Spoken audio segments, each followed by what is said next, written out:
నమస్కారం నాగార్జున గారు. నమస్తే అండి గారు. కాలేజ్ ఎపిసోడ్ ఏదైతే ఉందో అది రకరకాలుగా మారిందండి స్టోరీ. పోన్లేండి, మొత్తానికి పిల్లలు సేఫ్లో ఉన్నారు, అదొకటి మంచిది సార్. ఎందుకంటే అంతమంది వందల మంది భవిష్యత్తు నిజంగా అది చాలా భయంకరమైన న్యూస్ సార్, నో డౌట్ ఆ విషయంలో. సో ఈ రోజున అది బయటకు వచ్చిందండి. ఏది ఇంకా తేలాల్సింది ఉంది, అఫీషియల్గా రావాల్సింది నడుస్తుంది ఎంక్వైరీ అనేది. బట్ కొన్ని విషయాలు మాత్రం బయటకు వచ్చేసాయి. ఏది ఒక 4-5 వల్ల జరిగినటువంటి ఇన్సిడెంట్ ఇదని చెప్పేసి. సార్ ఇక్కడ ప్రధానంగా ఆ 2-3 రోజుల్లో ముఖ్యంగా సోషల్ మీడియాలో ఎంత భయంకరంగా అంటే వాళ్ళ మీద చేసింది ఈగో వచ్చేసాయి, 100 రూపాయలకి అమ్మేశారు, ఈగో ఇదిగో ఈ పిల్లలు ఉన్నారు, ఈ కుటుంబం ఉంది. దీనివల్ల పొరపాటున ఆ కుటుంబంలో ఎవరన్నా చనిపోయారనుకోండి సార్, ఆ బాధ్యత ఎవరిది? అంటే ఈ మాట చెప్పడానికి దీనికి దాంట్లోకి వెళ్ళబోయే ముందు అంజు గారు, ఫస్ట్ ఏంటంటే భగవంతుడికి థ్యాంక్స్ చెప్పాలి. ఎందుకంటే అక్కడ ఏమీ జరగలేదు అనేటువంటిది నిర్ధారణ అయిన తర్వాత మీరు నమ్మరు, నాకు గుండె మీద నుంచి పెద్ద భారం దిగిపోయినట్టు అయిపోయింది. అంతే కదా సార్, వందల మంది. ఎందుకంటే గత వీడియోలో కూడా మనం దీని గురించి లాస్ట్ టైం మాట్లాడాం కూడా, అక్కడ 300 మంది అవ్వచ్చు, 300 మంది అయినా కూడా అక్కడ చదివినటువంటి ఆడపిల్లలందరి మానసిక స్థితి, ఆ 300లో మేము ఉన్నామేమో అనేటువంటి భయం. అంతే కదా, వాళ్ళ పేరెంట్స్ ఆ నరకయాతన అనుభవించి ఉంటారు. ఫస్ట్ అది లేదు అని తెలిసినందుకు మనం సంతోషిద్దాం. రెండవది, అక్కడ కొద్దిమంది వ్యక్తులు 2-3-4 మధ్యన జరిగినటువంటి వ్యవహారం అది. రైట్. దాన్ని తీసుకెళ్ళి మొత్తం ఇంత రాద్ధాంతం చేయటువంటి, ఇందాక మీరు అడిగినట్టుగా సెన్సిటివ్గా ఉన్నటువంటి వాళ్ళు ఎవరన్నా భయంతో మాది ఉందేమోనని ఆత్మహత్య చేసుకుంటే ఏంటండి పరిస్థితి అన్నారు మీరు. కానీ వాళ్ళకి కావాల్సింది అదే అంటాను నేను, చనిపోవటమే. ఈ ఇష్యూ మీద 2-3 చనిపోతే ఈ పార్టీ యొక్క మొత్తం సిద్ధాంతం, వాళ్ళ లైను, వాళ్ళ బేసు, వాళ్ళ ఫౌండేషనే శవాలు, శవరాజకీయమే కదా. ఈ మాట అంటానికే నాకు బాధగా ఉంది. ఒక రాజకీయ పార్టీ ఆ ప్రాతిపదిక మీద రావటం అనేటువంటిదే దురదృష్టకరం. రాజశేఖర రెడ్డి గారు చనిపోగానే అక్కడ జరిగినటువంటి రాజకీయ క్రీడ మనం చూసాం. అలాగే బాబాయ్ హత్యని ఎవరి మీద నింద వేసి, ఎవరి మీద నారాసుర రక్త చరిత్రను కత్తి చేతిలో పెట్టి లబ్ధి పొందారో మనం చూసాం. ఓదార్పు యాత్ర అని చెప్పేసిన మామూలుగా చచ్చిపోయిన వాళ్ళని కూడా ఓదార్పు యాత్ర లిస్టులో వేసేసి సుదీర్ఘమైనటువంటి రాజకీయ యాత్ర చేసి ఎలా లబ్ధి పొందారో మనం చూసాం. అట్లాగే జగన్మోహన్ రెడ్డి గారు ఓడిపోయిన దగ్గర నుంచి బయటకు వచ్చిన సందర్భాలు మీరు ఒకసారి పరిశీలించండి.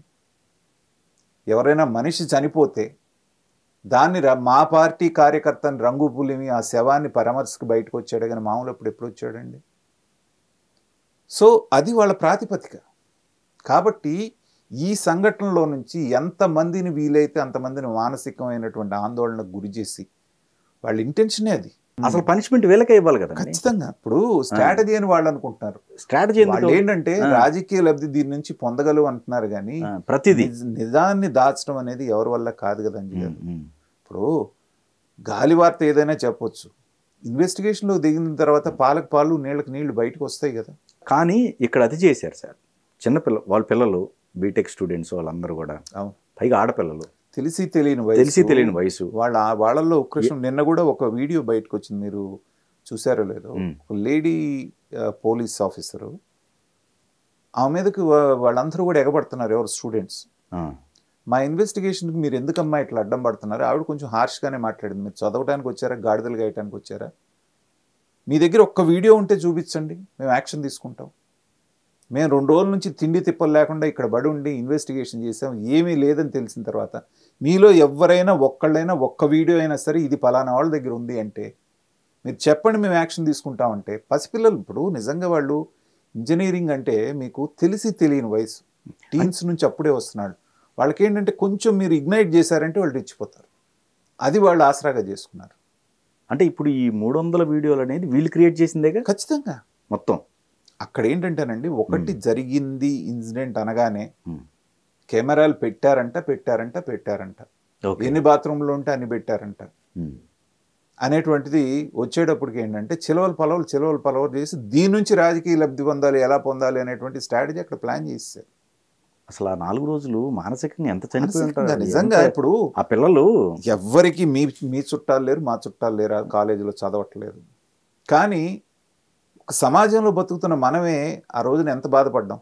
ఉమ్, నేషనల్ మీడియా ఫస్ట్ వీళ్ళ స్ట్రాటజీ ఏంటంటే వీళ్ళు నేషనల్ మీడియాకి లీక్ చేస్తారు. ఉమ్, గతంలో మీరు ఆ వినుకొండలో చనిపోయినప్పుడు కూడా చూసారా, లోపలికి వెళ్ళి పరామర్శించగానే ఇండియా టుడే వాళ్ళకే ఫస్ట్ ఇంటర్వ్యూ అతను ఇచ్చింది లోపల. బయటకు వచ్చినాక మిగతా వాళ్ళతో మాట్లాడు. అంటే ఏంటంటే ఇక్కడ జరిగే చిన్న సంఘటన కూడా నేషనల్ లెవెల్లో అలర్ట్ చేయాలి, బ్రాండ్ ఆంధ్రప్రదేశ్ని దెబ్బతీయాలి. ఇదే ఏకైక ఎజెండా వాళ్ళకి. ఒక పెట్టుబడి రాకూడదు, ఒక పరిశ్రమ రాకూడదు. ఆంధ్రప్రదేశ్ ఏంటంటే బీహార్ లాగా ఇక్కడ అన్ని హత్యలు ఇలాంటి కార్యక్రమాలు జరుగుతున్నాయని ఎస్టాబ్లిష్ చేయడం అనేటువంటిది వాళ్ళ ఎజెండా. దాని ప్రకారంగానే వెళ్తున్నారు. ఇవాళ నిక్కచ్చిగా నిగ్గుదేల్చారు కాబట్టి సరిపోయింది. కానీ వాళ్ళకి కనీసం ఒక్క వీడియో దొరికినా కూడా ఇలాంటివి వేలు ఉన్నాయని ప్రచారం చేసేవాళ్ళు. అక్కడ ఏమి జరగలేదు కాబట్టి, బయటికి ఏది రాలేదు కాబట్టి నిజంగా అది బతికిపోయింది. కానీ లేదంటే దీన్ని ఎంతవరకు కావాలంటే అంతవరకు, అవసరమైతే అప్పుడు జరిగినట్టుగా ఢిల్లీ కూడా ఇంకో ధర్నా పెట్టేవాళ్ళు. సో ఎంతసేపుడికి మీకు ఆ రాక్షస మనస్తత్వం మైండ్ సెట్లో ఉన్నప్పుడు నేను పదే పదే ఇదే చెప్పాల్సిన వచ్చింది, నాకు బాధగానే ఉంది. ఇవన్నీ కూడా అసురుల లక్షణాలు.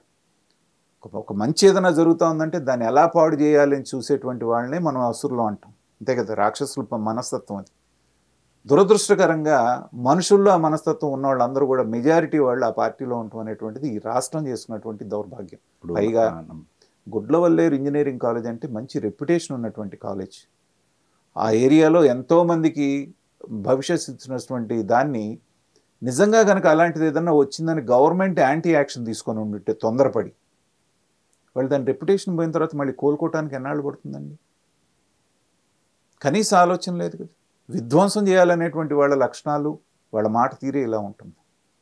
కాబట్టి అది చేసిన 2, 3, 4 ఎవరైతే ఉన్నారో వాళ్ళ మీద యాక్షన్ తీసుకోమంటే పర్వాలేదు. కానీ జరగంది జరిగినట్టుగా చేసి రాద్ధాంతం చేయటం అంటే ఏంటంటే ఇది వీళ్ళకు ఒక అలవాట్లాగా మారిపోయింది. చంద్రబాబు నాయుడు గారు అన్నట్టుగా ఫేక్ ప్రచారం చేసేటువంటి వ్యక్తులు కానీ, వ్యవస్థలు కానీ, మీడియా సంస్థలు కానీ గట్టిగా వాటి మీద చర్య తీసుకుని నిజంగా జరిగితే చూపించండి ఆధారాలు. ఆధారాలు లేకుండా వార్త రాస్తే నేను తెలుగుదేశం వాళ్ళని కూడా విమర్శిస్తున్నాను. ఎందుకంటే నారాసుర రక్త చరిత్ర అని చెప్పిన తర్వాత అది కాదు అని తెలిసిన తర్వాత మీరు తీసుకున్న యాక్షన్ ఏంటి వాళ్ళ మీద?